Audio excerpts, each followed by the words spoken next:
and that you would just give us the ability to be good listeners of the Father. That would be sheep that follow, not sheep that are black and go the other way.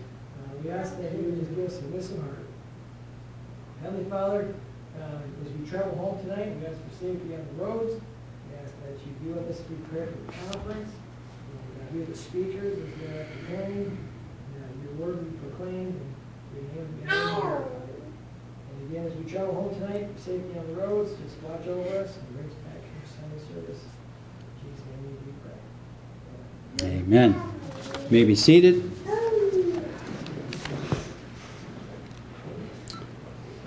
Open your Bibles with me to Revelation chapter 10.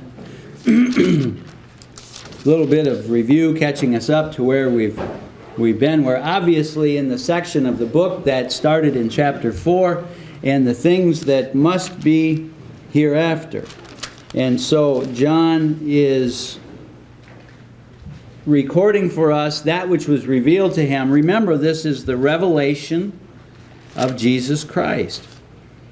And we see him emerge as the only proper candidate, the only authoritative candidate that is able to take the scroll from he that sat upon the throne.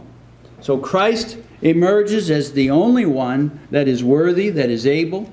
He takes the scroll, sealed with 7 seals, written on the inside and on the outside, and he takes that scroll to tremendous praise that he steps forward, and we believe that to be the title deed of the earth and all that therein is, and then the details of how he will reclaim it, what he must do to purge it, how that he will purge it, how that he will reclaim it, and bring all those things to pass. The scroll, remember, was sealed with 7 seals. And those 7 seals, each one contain information, and each one sequentially more information, I think, and more impact under each seal. And you get to the 6th seal, and then there's a pause, right? And then we transition into the 7th seal. At the opening of the 7th seal, there's silence in heaven for about 30 minutes, according to the text, chapter 8. And when he had opened the 7th seal, there was silence in heaven about the space of half an hour. So the general consensus is that we're at that 7th seal, and now the details are very much beginning to unfold as to what the Lord will do, and how that he will cleanse the earth, how that he will reclaim the earth, how that he will judge those that have opposed him. And this silence may very well be the awe that is the understanding of what's about to take place. Most believe that we're in the latter half of the 7-year tribulation at that point, and things begin to really ramp up. In the 7th seal, then, remember, we looked at this, and there contained within that 7th seal were 7 trumpet blasts.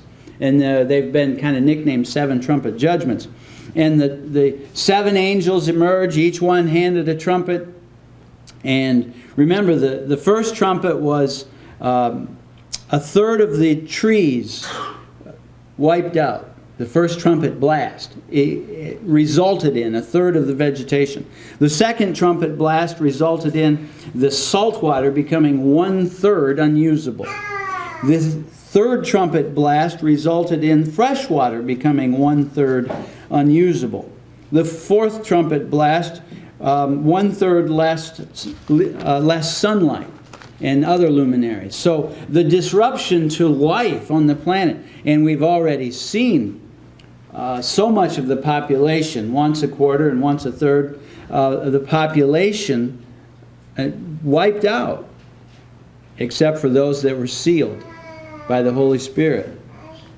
And then we're told, after the first 4 trumpet blasts, there are 3 woes to come. 5, 6, and 7.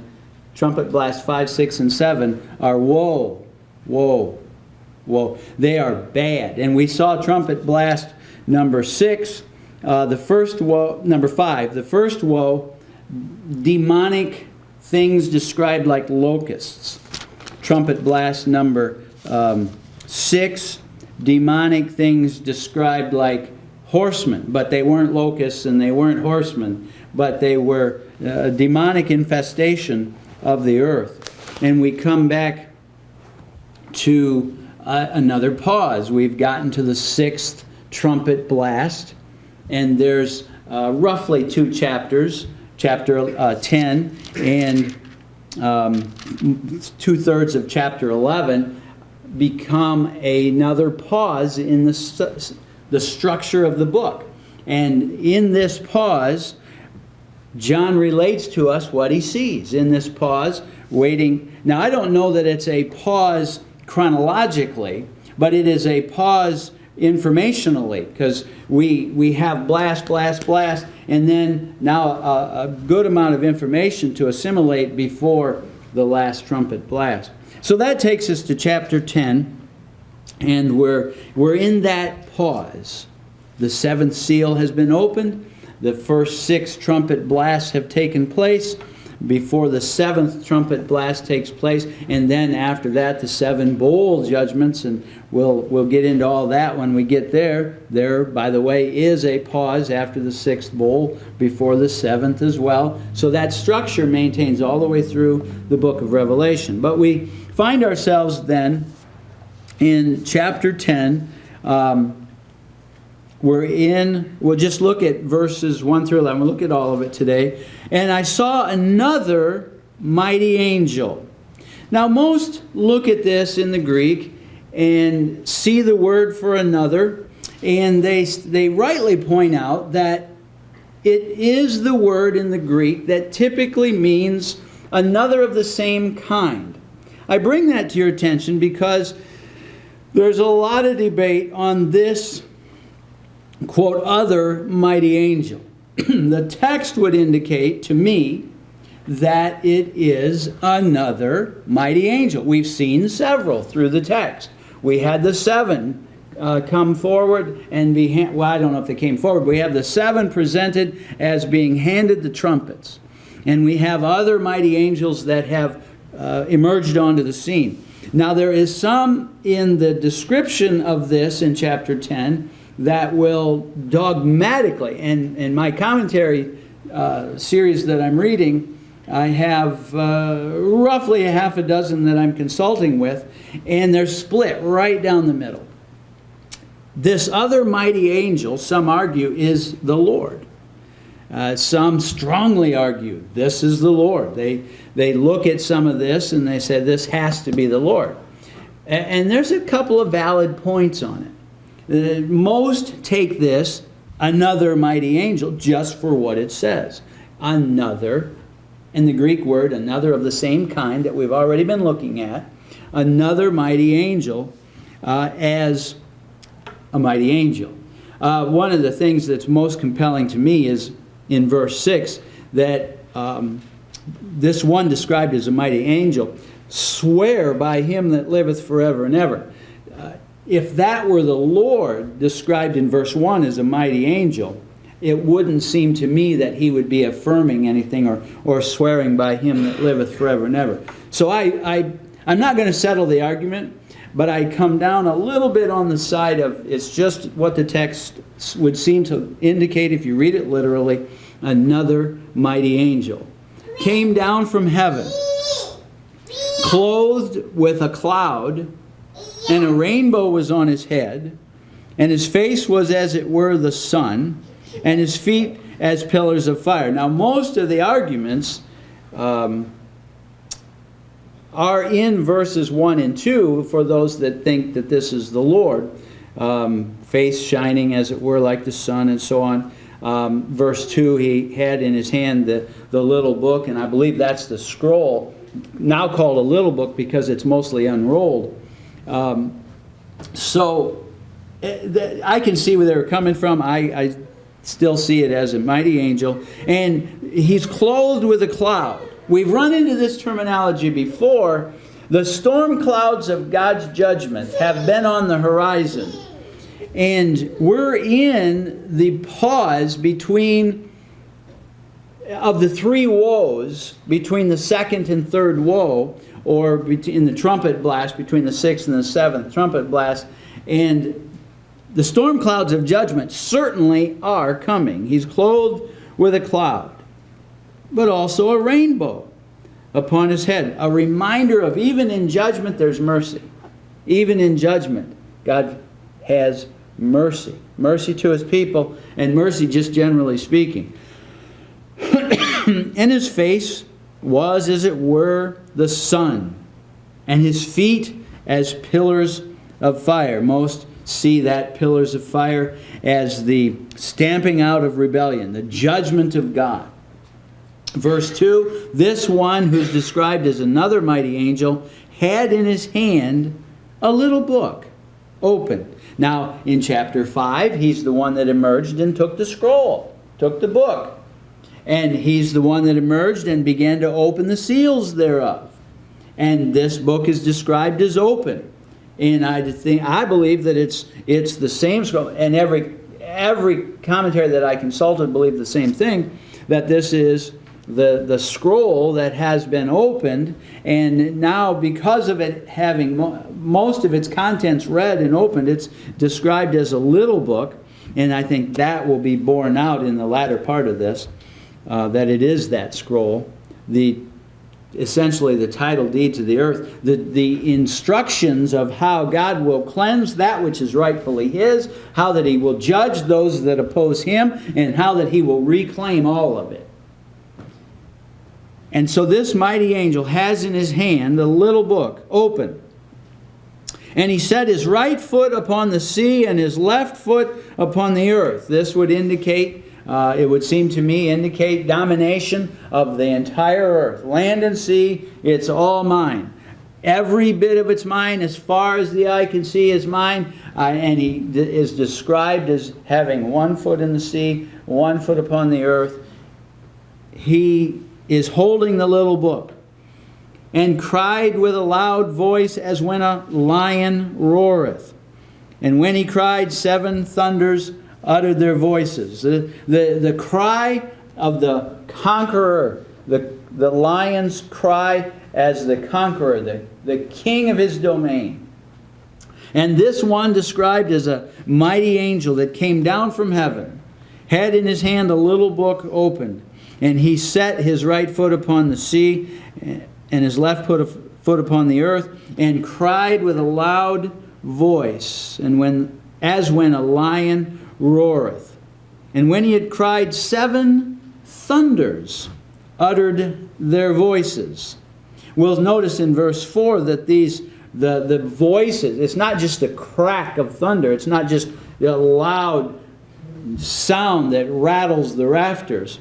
But verse 4, and when the 7 thunders had uttered their voices, John says, I was about to write. So you get this scene. He that cometh down from this mighty angel, or in some people's thinking the Lord, and he comes down holding the little book, and roars like a lion, cried with a loud voice. I don't mean roars like a lion, but cried with a loud voice, like as when a lion roars. And the 7 thunders make sound. And John says, I was about to write. So what he heard was audible and understandable, intelligent. He was thinking, and that's what he'd been told. He'd been writing these things. He'd been carrying on and dictating what he'd been seeing, right? The things which thou hast seen. And he's been instructed to do that. So John is there, whisked into the third heavens to see all of this. And when the 7 thunders had uttered their voices, I was about to write. And I heard a voice from heaven saying to me, seal up those things which the 7 thunders uttered, and write them not. Now, if you're like me, you're going, huh? The idea that we're getting all these details, and John is posed and ready. I'm going to write. That's what I've been doing. And what's described as 7 thunders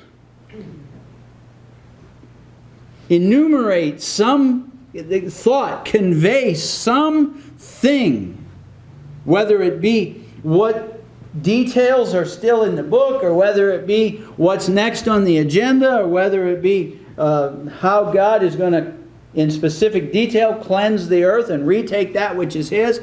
He's going to utter John's going to write these things down as the 7 thunders belted it out, and he's told, no, don't do it. So he doesn't do it, obviously. I heard a voice from heaven saying, seal up those things which the 7 thunders uttered, and write them not. Seal it up. Conceal it. Don't write it down. Not here, not now. This is not for you to know, not for essentially us to know at this point. And the angel which I saw stand upon the sea. Oh, interestingly, in verse 4, it's fun to read some of the more shallow commentaries that try to tell you what the 7 thunders say. The Lord didn't want us to know. He told John not to write it down. So no real conjecture needs to be, no authoritative conjecture needs to be, I figured out what the 7 thunders said. No, you didn't. And the angel which I saw stand upon the sea and upon the earth lifted up his hand to heaven, a gesture that will make sense in verse 6, and swear by him that liveth forever and ever. Now this is why I come down, and the voice that comes from heaven in verse 4, these are the reasons that I fall down on the side of, this is just a, I don't mean to minimize it, but it is not, in my estimation, the Lord, it is a, just as it says here, another mighty angel. And he began to swear by him that liveth forever and ever. So he's making this affirmation. He's raised his hand to heaven. He's beginning to make an affirmation. And again, some of the, I think, shallow-minded thinkers say, oh, wait a minute. The Bible says you're not supposed to make an oath. You're not supposed to affirm by heaven, and so on and so on. And that's not what the Lord said. And the Sermon on the Mount, that's not what the Lord said. That's not what the Scriptures teach. We're not to make an oath trying to deceive. Swear on my mama's grave. You know, we're not supposed to do something like that. We're not supposed to try to make a weak argument stronger by swearing upon heaven or swearing upon a Bible. Or it's not a prohibition for affirming something. It is a prohibition against affirming something in an effort to deceive, stretching your case by deception, making it look like you're honest. So I see absolutely no violation. Some people read this and they get, well, how'd the angel do that? There's a prohibition against that. No, not if you understand what the Lord said correctly. And swear by him that liveth, verse 6, liveth forever and ever. So he swears by him that liveth forever and ever. And then verse 6, the one upon whom the oath is being sworn against is described as the Creator. Not described the angel, not describing himself as the Creator, but in verse 6 describing him, the Lord, as Creator. So that's why I make that distinction. This seems to me to be another mighty angel. And verse 6, he swear by him that liveth forever and ever, who created heaven, and the things that therein are, and the earth, and the things that therein are, and the sea, and the things which are therein, that there should be time no longer. Now I want to deal with that last phrase in just a minute, but notice he covers all the basic components of creation. Very similarly to the way that Paul in his sermon in Acts 17 on Mars Hill, as he begins to describe to the Gentiles who God is, he started with creation. Because Paul recognized that that's where he had to start with them. They didn't have the Jewish understanding. They didn't have the Old Testament basis for the God of Genesis creating all that is. So that's where Paul started, there on Mars Hill. It's interesting here that that's how he affirms this, seemingly and very possibly because of the same concept, to instruct those that do not understand who he is, that he is the creator of all that is, creator of all that is in heaven, creator of all that is in earth, creator in all that is in the sea. And he makes this affirmation that there should be time no longer, that last little part of verse 6. Now that doesn't mean, in my estimation, I don't believe it means the time clock's going to stop. It, in my estimation, means time is up. Your time is up. And we use that kind of language. I believe it's the same kind of language with a little different sentence structure. You have all, everybody that's a parent, has had that situation where you've given your child a certain amount of latitude. And there comes a point when that child has run his or her course on that latitude. And buddy, your time's up. And that's it. I'm done. You're not doing this anymore. It's over. Your time's up. That is, I believe, the thought that is captured here, and I think the context will bear that out as we go on, that there should be time no longer. Put it in the context of where we are. The seventh seal has been opened, and the seventh trumpet blast has been blasted, and seventh seal has been opened. We'll get to the seventh trumpet blast. We are at that point where it's moving up to a crescendo. We're at that point where it's ramping up rapidly.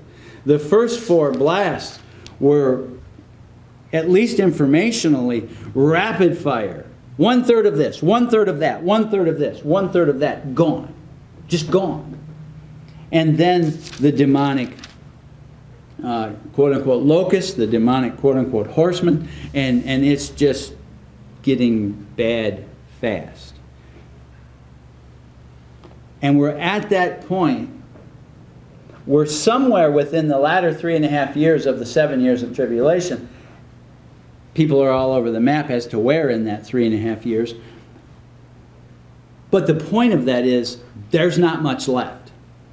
Time for people as they knew it is essentially over. There's judgment to come, and it's going to be unimaginable. And time's about up. The end of verse 6, time shall be no longer, no more delay. That's as far as you go. Judgment's coming. And that fits the context of where we are in the trumpet judgments and so on. But in the days of the voice of the seventh angel, when he shall begin to sound. Now let me read that. In verse 1, he saw a mighty angel coming down having a little book that was open. And by the time we get to verse 6, he makes an affirmation on heaven. Time's going to be no more. The time of delay is over. But verse 7, but in the days of the voice of the seventh angel, when he shall begin to sound, the mystery of God should be finished. At the sounding of the seventh trumpet blast, the sequence and the scope and weight of what's taking place will be unimaginable. At the time of the seventh blast, which is what we're in the pause just before that seventh blast. So it fits that the understanding is not that the time clock stops, not that days and nights quit, but that time should be no more. The time of delay is no more. You're out of time. The seventh blast is about to take place. And buddy, when the seventh blast takes place, it'll clear it up. It'll clear up the mystery. Now the mystery, let's get to that in verse 7. The days of the voice of the seventh angel. So that referencing that seventh trumpet blast, when he shall begin to sound, the mystery of God should be finished, as he hath declared to his servants the prophets. So let's unpack verse 7 a little bit. That trumpet blast will start the completion of the judgment. The mystery here is like the mysteries in the Scriptures, a sacred, many call it a sacred secret, a mystery. The mystery that God's people understand, but the minds of the lost are blinded to it.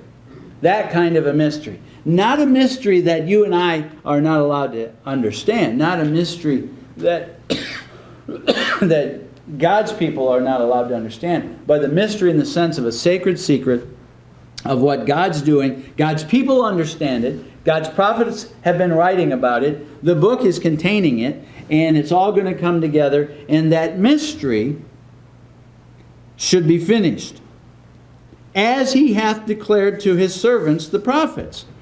So it's all unfolding just like the prophets described. So, and we've made this point over and over. As he's unrolling the scroll, we go back many times to the Old Testament and see the types and figures and shadows that help explain what we see when the scroll's being unrolled. And the prophets, especially Daniel and Ezekiel, they have given us much insight to what's in the scroll, because the Holy Spirit, as he's dictating this to John, as John is seeing it, and even before that, as this scroll is written, obviously it's got the same author. It's got the same author. And the same God who wrote the Bible, essentially, inspired men to write what he told them to write, has also written this 7-sealed book.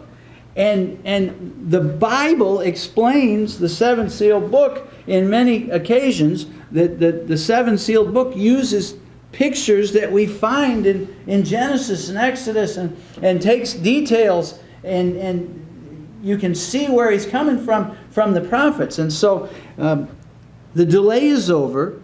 The mystery is about to be finished.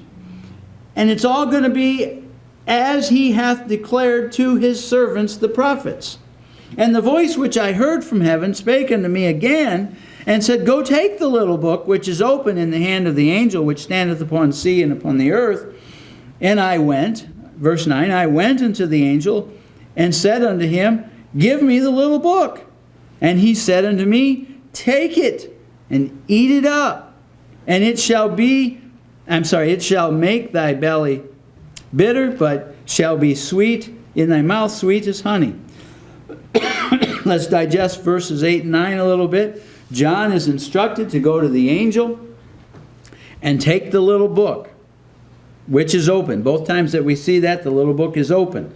It is now, as far as John goes, an open revelation. It's not sealed anymore. He that was worthy to loose the seals has emerged as the one who has taken the scroll and loosed the seals, and he's unrolled it all the way to the 7th seal. And now it's just described as a little book that's open. And he says, John, the angel says, John, take it and eat it up. Now that's Bible language. We read the same thing in Jeremiah chapter 15 and verse 16, where Jeremiah says, Thy words were sweet, and I did eat them. Jeremiah uses the same terminology. The idea of it is to consume it, to digest it. The idea of it is to take it and read it and strive to understand it. Not just not just reading it. And this is really instruction for us. We're to take this book and eat it up. We're to take this book and digest it. We're to take this book and consume it. We're to take this book and strive not to just, with our minds wandering on other things, read a chapter so we can check it off a page, but striving to clear our minds and read this book and digest it and assimilate it and understand it. And that's what the angel's telling John. And guess what? John's going to find out that everything that he's reading out of this matches what the Old Testament says. That's what we read in verse 7, that it's all going to be finished as he declared to his servants the prophets. So I went unto the angel and said unto him, verse 9, give me the little book. And he said, take it, eat it up, and it shall make thy belly bitter, but shall be in thy mouth as sweet as honey. Now the idea of that is not hard to understand either. Remember the cry of the martyrs. How long? How long will it be till thy judgment flows? How long until you avenge our blood? And the details of that, I'm convinced, are in the little book that's open. The details of that, which is written in the little book that's open, matches the prophets perfectly. And we don't have to go just to the Old Testament when we think of prophets, because the Lord is the key prophet as it relates to what's going to take pass.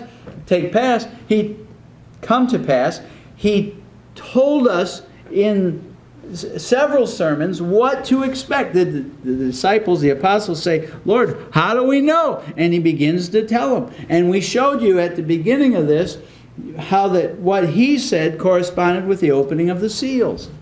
And it all came to pass exactly as the Lord said, and the details were right there. Now, John, we've gotten to the part that is the conclusion of all of this, some of the final details, and the seven thunders have uttered, and they were not to be recorded. But John is assimilating all these things. John is consuming and digesting and understanding all of these things. And in his mouth, it's sweet. But as it gets to his belly, he becomes bitter. You and I have the same experience. The one that came to my mind quickly was buying a house. Your first house. Your first house. You bought your first house. And let's just say it was a $100,000 house. And, buddy, you signed those papers, and it was sweet. I got my first house. I go home, I put a nail in the wall. It's my house. I can put a nail wherever I want to. And then the mortgage comes due. And then you remember, I'm on the hook for $100,000 plus interest, plus insurance, plus taxes. And all of a sudden, you go, oh. And it's serious. It's sobering. Well, I believe that what John digests will be sweet. What John digests at first on his palate, yeah. And then as it settles in, oh, the judgment. And you think about the judgment that God has already leveled. And we're just getting started. And John is instructed, when you digest what's left of this little scroll that's open, it's going to at first be sweet, but as it begins to settle in, it will turn bitter. You'll realize more and more of what's still coming to pass, which, by the way, will exactly line up with the prophets and the Lord and all the details. John obeys, verse 10. I took the little book out of the angel's hand and ate it up. I devoured it. I consumed it. I digested it. And it was in my mouth as sweet as honey. And as soon as I had eaten it, as soon as I began to really understand, as soon as I began to really comprehend what's in the book, my belly was bitter. You understand, I think, that concept. And he said unto me, Thou must prophesy again before many peoples and nations and tongues and kings. The old preacher's not done preaching. The old preacher has to prophesy and preach some more before many peoples and nations and tongues and kings. And before he does any preaching, he better digest the book. Before he does any preaching, he better understand as best that he can. Of course, John's under the inspiration of the Spirit of God. But he's not done preaching. Chapter 11, down to verse 14, we'll look at next week. And that'll be a further elaboration in this time period of a gap, of a pause. And then chapter 15, the seventh angel will sound. And then that begins the unfolding of very, very much. Just like this is described in verse 10, or chapter 10. We had a lot to assimilate, so the Holy Spirit gives us roughly 2 chapters to digest it, to consume it, to understand it. And then chapter 11 and verse 15, the 7th trumpet will blast, and then it will be rapid fire for quite some time. Are you ready for the Lord? The Lord could return and this could be initiated today. The judgment of God could be initiated today. Are you ready for that? Are you ready for the Lord's return? Regardless of our understanding of the tribulation, the details surrounding the tribulation, 7 literal years, and all those kinds of details, regardless of all of that, this fact is clear. The Lord's coming back. Are you ready for Him to come back? Let's stand.